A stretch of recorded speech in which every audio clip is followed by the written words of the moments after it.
यो गीतले भने जस्तो हैन, खेतबारी बाँझे राखी आकाशतिर हेर्दा डुब्न लाग्यो देश आज जिउने शैली फेर्दा, गफैको भरमा मिठो खाना र राम्रो लाउन खोज्दा, होस गर नेपाली हो देशै गुड्ने दिन आइस।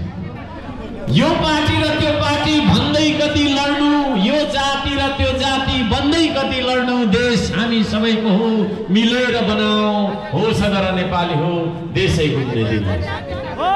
श्रम गरौँ नेपाली हो, शरम गर्ने दिन, शरम भनेको लाज।